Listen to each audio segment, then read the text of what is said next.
ایک درویش تھے، فقیر تھے، بڑے اللہ کے ولی تھے.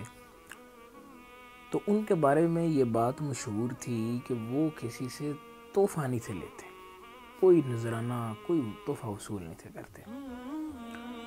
بادشاہ وقت کو پتہ لگا، حاکم وقت کو پتہ لگا. اس نے کہا میں دیکھتا ہوں کیسے تحفہ وصول نہیں کرتے، میں دے کے آؤں گا تحفہ. لوگوں کے تحفے وہ ریجیکٹ کرتے ہیں تو الگ بات ہے، میں بادشاہ ہوں. اس نے بڑا شاندار قسم کا ایک خصہ تیار کروا لیا. وہ جناب بابا جی کی بارگاہ میں بادشاہ سلامت پہنچ گئے. بابا جی کو جا کے جناب خصہ پیش کیا گیا کہ بابا جی یہ خصہ ہے، آپ قبول فرما لیں.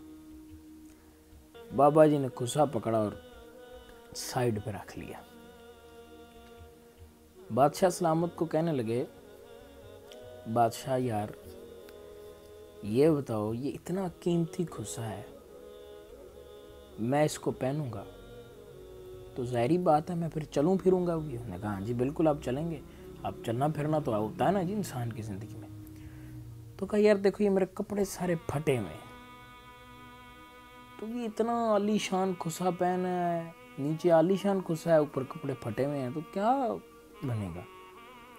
بادشاہ نے کہا جناب کوئی مسئلہ نہیں ہے، میں بہترین آپ کے لیے جناب ایک جوڑا تیار کروا کے بھیج دوں گا. وہ بابا جی فرمانے لگے کہ اچھا بادشاہ سلامت، اب یہ ہے کہ خصہ بھی آ گیا، جوڑا کپڑوں کا بھی آ گیا، تو اب میں کیا اتنے عالی شان کپڑے اور عالی شان یہ خصہ پہن کے پیدل پھروں گا؟ بادشاہ نے کہا جناب مسئلہ ہی کوئی نہیں، میں آپ کے لیے ایک اچھی نسل کا گھوڑا جناب انتظام کر دیتے ہیں. بابا جی کہنے لگے اچھا بادشاہ سلامت، میں تو یہ جنگل میں رہتا ہوں، یہاں تو کوئی سایہ ہی نہیں ہے، کوئی کچھ بھی نہیں ہے، میں تو بارش ہو طوفان آندیاں دھوپ ادھر ہی ہوتا ہوں، تو وہ گھوڑے کا وہ گھوڑا کہاں رہے گا؟ اس نے کہا جناب مسئلہ ہی کوئی نہیں، اس کے لیے جناب یہاں بہترین استبل بنائیں گے، چھاؤں کا انتظام کریں گے. اب بادشاہ کے دل میں یہ خیال آ گیا کہ لوگوں کا تحفہ بابا جی لیتے نہیں اور میرے سے خواہشات کا اظہار کرنے سے رک نہیں رہے، چیزیں مانگی جا رہے ہیں.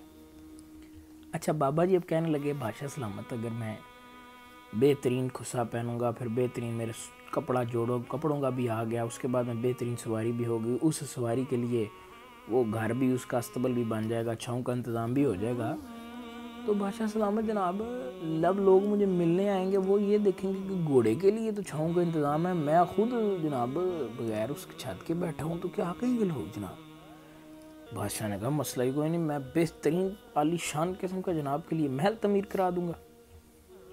بابا جی نے کہا اچھا یار پھر جب میرا محل بن جائے گا تو بادشاہ سلامت پھر اتنے بڑے محل میں اکیلا رہوں گا. انہوں نے کہا جناب مسئلہ ہی کوئی نہیں، آپ کی شادی کروا دیں گے کسی اچھے گھرانے میں. بابا جی کہنے لگے اچھا جب میری شادی ہوگی تو یقیناً میری اولاد بھی ہوگی. انہوں نے کہا جی بالکل اولاد بھی ہوگی، انشاءاللہ اللہ دے گا.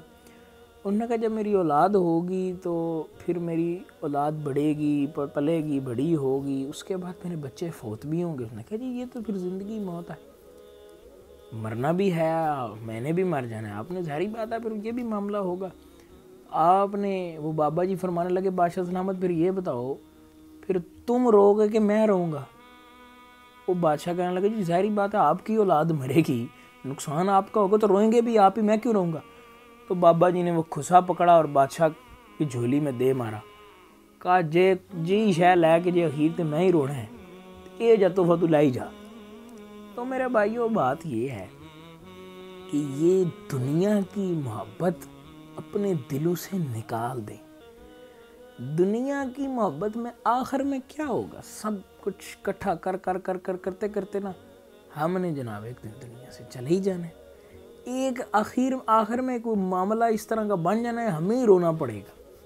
تو میرے بھائیو یہ دنیا کی محبت اپنے دلوں سے نکال دو اور نبی پاک صلی اللہ علیہ وآلہ وسلم کے در دولت پر آ جاؤ. کیوں کہ جو حضور کا بن جاتا ہے نا اس کو نہ اس دنیا میں کوئی تھوڑ رہتی ہے، نہ آخرت میں کوئی تھوڑ رہے گی انشاءاللہ. جی وہ کسی نے کہا تھا نا تخت سکندری پر وہ تھوکتے نہیں ہیں، بستر لگا ہو جن کا سرکار کی گلی میں. تو میرے نبی پاک صلی اللہ علیہ وآلہ وسلم کی لجپالیاں اور سخاوت کا تو عالم یہ ہے کہ انہوں نے کہا منگتے تو منگتے ہیں، شاہوں میں دکھا دو جس کو میری سرکار سے ٹکڑا نہ ملا ہو، اور آتا ہے فقیروں پہ انہیں پیار ہی کچھ ایسا، خود بھیک دیں اور کہیں منگتے کا بھلا ہو. تو میرے بھائیو، یہ دنیا کی محبتیں اپنے دلوں سے نکالیں اور نبی پاک صلی اللہ علیہ وآلہ وسلم کے یہ وفادار بن جائیں، حضور کی سیرت اپنا لیں. آج وقت ہے، حضور کو بھی منا لیں اور اپنے رب کو بھی منا لیں. اللہ تعالیٰ عمل کی توفیق عطا فرمائے. آمین.